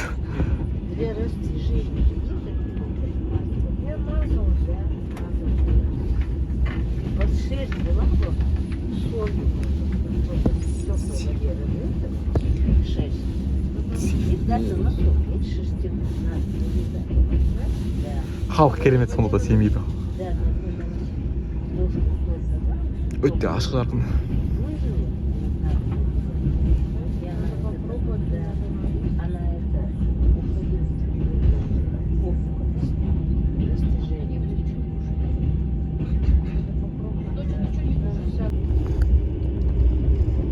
Абай облысы Курчатов қаласының маңына келіп қалдық. Курчатов деген Дегелен ғой. Дегелен деген Курчатов. Осы станция жалпы Абай облысындағы ең соңғы станция. Бізде жаңалық айтып отырайық қой, ең алғашқы станция ол Ақтоғай деп, енді бұл ең соңғы станция осы Дегелен. Дегеленнің ар жағында Курчатов деген қала. Бағана сіздерге айтып берген жаңағы атоммен байланысы бар қала, полигонның орталығы болған қала. Қазір өкінішке орай жартылай бос. Тікелей мағынасында өйткені босап қалған үйлер көп, бірақ орналасқан жер күшті, андай өзен жағасы. Просто енді кезіндегі тарихы таза емес болып тұр бұл жақта. Қалай түсіндірейінші? Сол себепті халық бұл жаққа көшіп келгісі келмейді. Қазір тоқтаймыз. 20 минут тұрады екенбіз. Болды кішкене жүріп, кішкене таза ауа жұтып, сосын ұйықтап алатындай бар екен. Көшірімін алып.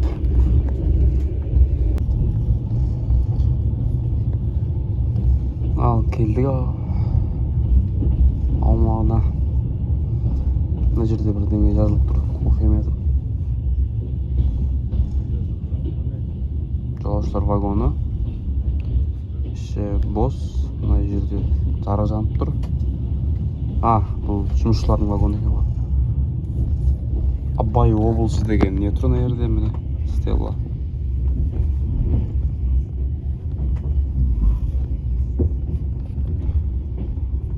Негізі бұл Дегелен Абай облысына қарайды, Курчатов Абай облысына қарайды. Бірақ оның айналасындағы жерлердің барлығы Павлодар облысына қарайды. Яғни Курчатовтан солтүстікке жүрсеңіз Павлодар облысы, оңтүстікке жүрсеңіз Абай облысы. Дегелен. Неге Дегелен деген сөйледім, неге Курчатов? Курчатов деген қателеспесем ғалымның аты. Осы атом саласында жұмыс істеген бір ғалым бар. Курчатов деген мен оқығам, физикада ма өткем. Дегелен деген не екенін білмедім.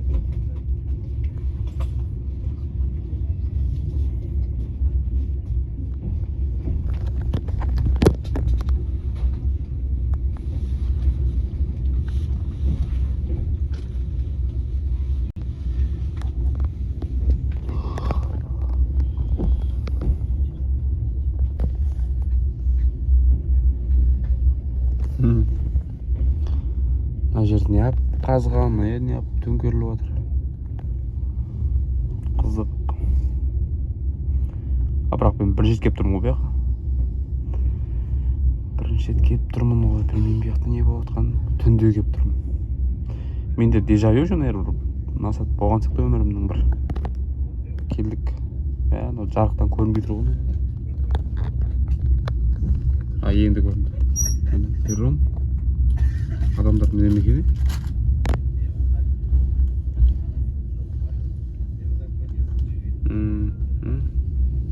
Вокзал ғимараты.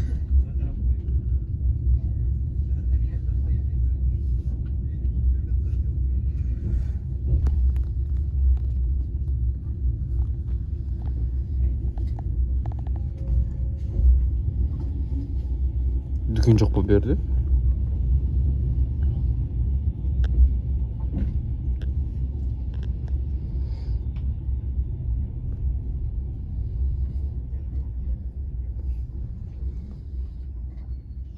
Ал кеттік. Қазір бірер минуттан кейін жүреміз Дегелеңнен. Енді келесі бізде Павлодар облысы басталады. Павлодар облысы Көктөбе деген жерден өтеміз. Сол жерде 2 минут тұрды. Одан кейін Ақсу 2, одан кейін Ақсу 1. Ақсу 2-ден жалғастырайық. Мен кішкене көз шырымын алып алайын. Қанша дегенмен шаршадық. Ұйқыда қысып тұр кішкене. Бір демалып алайық. Одан кейін Ақсудан кейін Ақсулардан кейін, яғни 2 Ақсу бар ғой. Не басталады? Жолқұдық. Жолқұдықтан былай қарай неге бұрыламыз? Павлодарға қарай, қаласына қарай. Сосын Ертіс өзені, сосын Павлодар. Все, бісміллә десек, сапарымыздың соңында тайып қалады екенбіз. Ендеше жалғастырамыз. Ал әнемне дегенше аман сау Ақсу 2-ге келіп отырмыз. Ақсу 2 деген ол Ақсу қаласының дәл маңы екен. Ақсу деген негізі үлкен қала. Павлодар облысы бойынша 3-ші орын алады. Павлодар қаласы Екібастұз, одан кейін Ақсу. Көп қабатты үйлер өте көп бұнда. Ақсу 1 деген ол осында үлкен кәсіпорын бар, атын ұмытып тұрмын. Ақсуский ТЭЦ, наверное, да? Мен орысша сөйлеп отырмын ғой. Павлодарға келсем. Соның маңында Ақсу 1, Ақсу 2 қаланың маңы. Қазір адамдар өте аз. Вагонда да адамдар қатты көп емес. Астың орнында болдым. Адам жоқ болсын.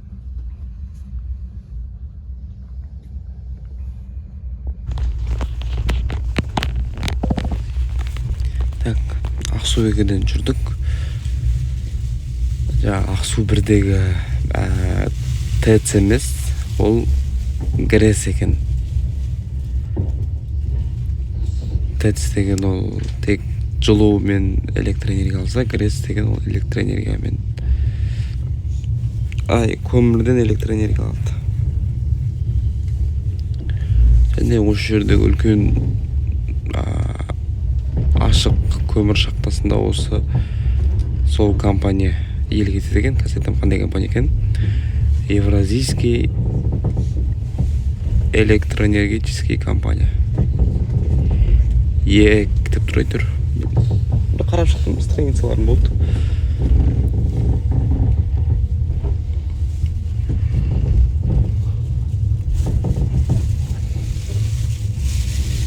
Арасы жақын, қатты көп емес.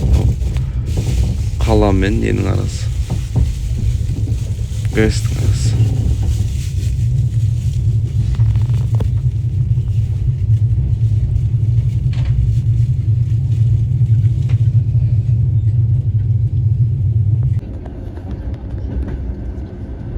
Мен ойлағам андай басы былай қарай барып, былай ауысып уақыт аламын деп жоқ. Бірден былай қарай бұрып кетті. Не дегендей ой, Қараған жақтағыдай ғой. Теміртауда да осында жер бар.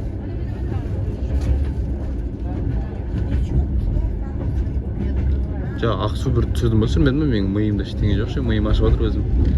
Түсірмесем өтіп кетті, ана жақтан түтін шығып тұрған. ГРЭС, сол Ақсу 1. Ақсу 2. Анау көп қабатты үйлер көп жер түсірдім ғой, сол Ақсу 2. Бәрібір тайым көтті тұрады екен олар, кетіп ғой. Ұйқым жартылай ғана қанып тұр. Болды, мені қосылдық неге. Бірақ бізді тепловоз сүйреп кетір әлі, өйткені ауысатындай болған жоқ.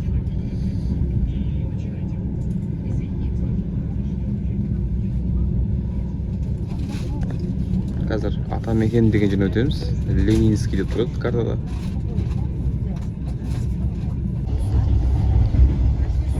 Атамекеннің ішіндеміз. Жолқұдық деген станциясы осы жер екен ғой. Мен миым ашып отырмын, Жолқұдық деген бағанағы анау көпір жақ деп отырмын ғой. Жолқұдық деген жер. Бұл досының ар жағы енді Ертіс өзені басылып кетті ме бірден.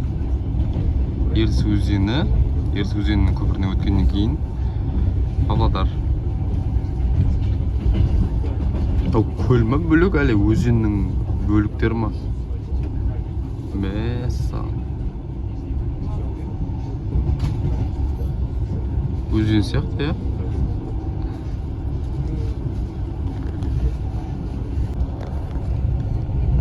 Өзен екен мынау ше, мен ерінбей картаны қарап келдім ше. Өзеннің мынау бөліктері екен ғой. Көл емес, мынау бөлек көл емес, өзен мынау я. Мен шұғып қалдым да, әлі өзен дегенде ол әлі алысырақ еді ғой деп. Бірақ өте үлкен екен. Наветте де тура осындай көрініс. Енді жолқұдықтан шыққаннан бастап.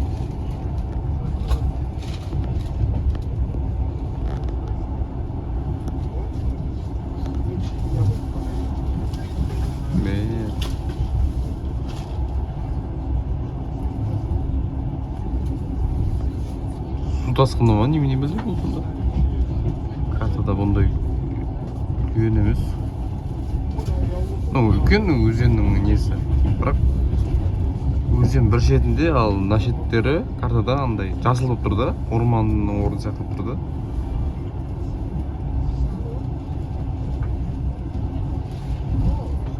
Көктемдегі нелердің несі ғой енді әсері. Қар ерулердің.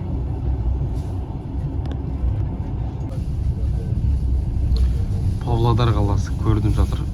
Мә өтті үлкен екен мынау ше. Ана басынан шейін. Сосын мына жерде өрт болған ба, немене? Кей жерлер қап-қара болып отыр ғой. Кей жерлерде ағаштар құлап жатыр. Көпірге келдік ау, я? Уже мост заехали. Міне. Дәл айтты ғой, проводница. Жол серікші. Павлодар қаласының үйлері, мінекей Павлодардың мешіті көрініп тұр. Неде шіркеуі тұр. Сарыарқа қонақ үйі тұр. Сарыарқаға барып демалам десең, қақтық. Ақшаны әдетте болайық. Қанша ақша қалған?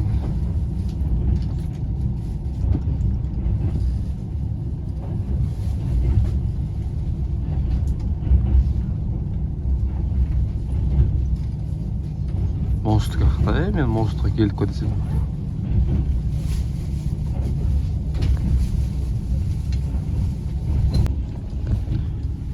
Көпірге келдік ау, міне көпірге келдік.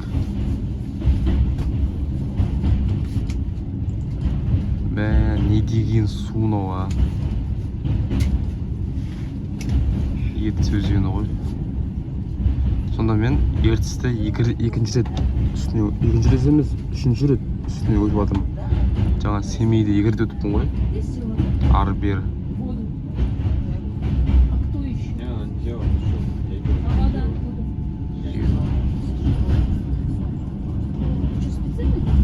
Набережный. Не етіп тұр? Анау, который мен ютубтан көрген жер. Анау жерде.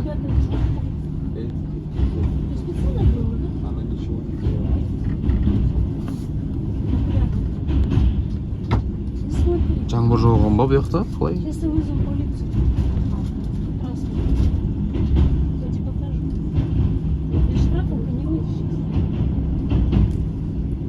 Смотри, пол-литра залила. Проводница! Келдік па? Міне. Проводницу можно? Келдік қалаға.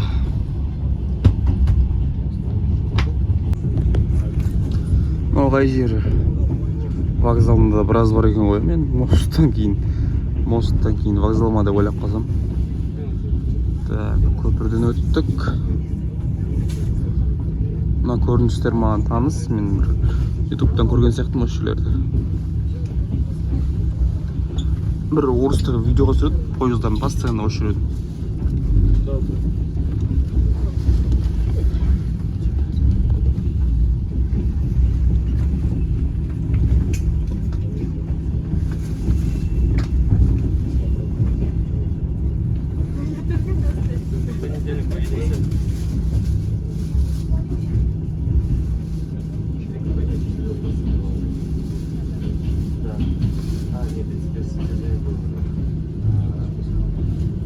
Тепловоз тұр мұнда.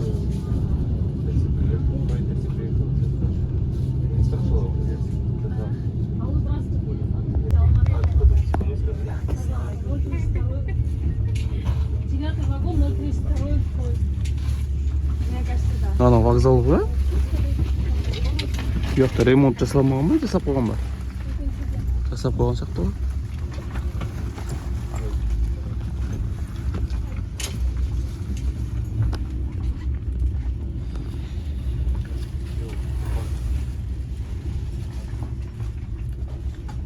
Hoş geldik Bağdır'a.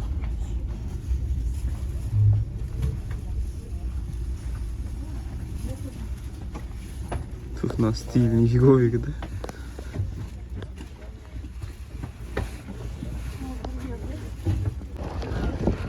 Павлодарға аман жеттік. Ана жерде Астанаға қатынайтын электричка тұр. Жерінде паровоз тұр. Мынау ескі ғимарат болу керек Павлодардың. Иә. Павлодар деп жазған кезде осы бірінші шығатын постоянно бір кішкентай кезімде. Кейін мынау кейіннен салынды. Павлодар вокзалы дейді. Сәл салқындау екен, жел бар. Алматыдан киім шыққан дұрыс болыпты. Жаңбыр жауатын сияқты оның ішіне, жауып қойды ма әлі? Рахмет Алматы Павлодар пойызына, бірақ қоштаспаймыз. Қайтарда тағы да осы пойызбен қайтамыз. 31-ші нөмірмен. Кеттік. Қалаға кетейік. Біз ғана қалыппыз ғой. Қазір сынақта бар екен адамдар. Так, мына жерден былай шықтық. Вокзалдың іші кәдімгі заманауи екен. Жақында ғана жөндеуден өткені көрініп тұр. Бірақ қызыл түс көзге андай бір түрлі тиеді екенше. Қызыл түс деген оны мен Петропавлда да көргем. Или Ланжаудың құрметіне қызыл түске бояп тастаған ба. РЖД-ма деп қалады екен да, келген адам, сырттан келген адам. Мысалы мен сөйтіп РЖД, не бұл РЖД деп тұр деп ойланып қалдым. Ешқандай РЖД емес, Қытайжанның вокзалы, бірақ ана қызылға бояғаны адамға сондай ой салады екен. Сыртқа бір шығып, қайттан ішке кірейік. Әлі таң, кішкене күн шыққасын қалаға шығамыз. Таңға күн шыққанға дейін отырады. Күн шығып қойған ба әлі? Рахмет вам. Ал спаскаметі.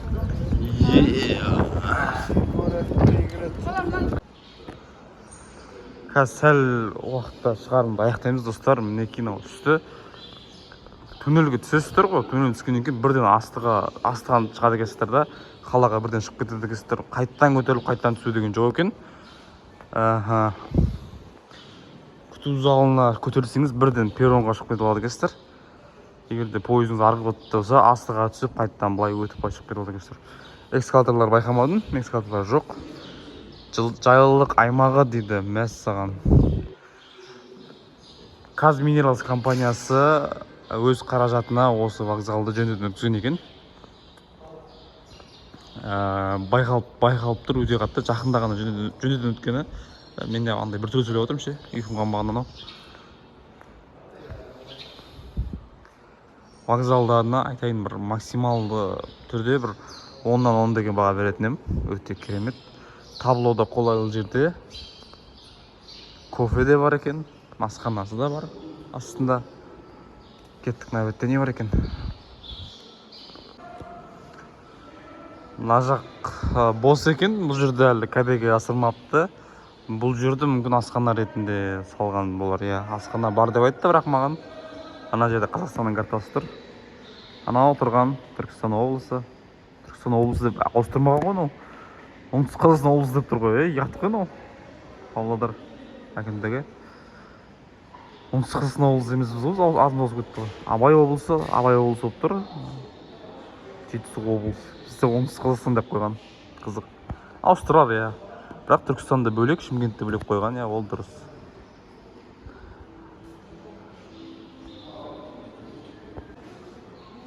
Ал құрметті достар, бұл соң емес, бірақ осы шығарылымның соңы осы жер болып тұр. Осымен біз шығарылымды аяқтаймыз. Сіздермен бірге болған мен Айдос. Соңына дейін қараған жандар болса, Алла разы болсын. Сіздердің қолдауларыңызды ақтаймын.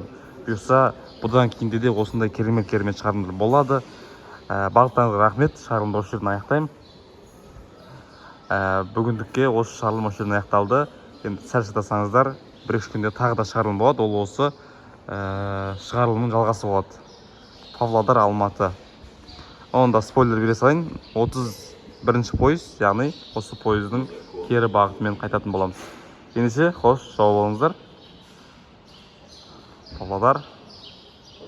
Рахмет саған.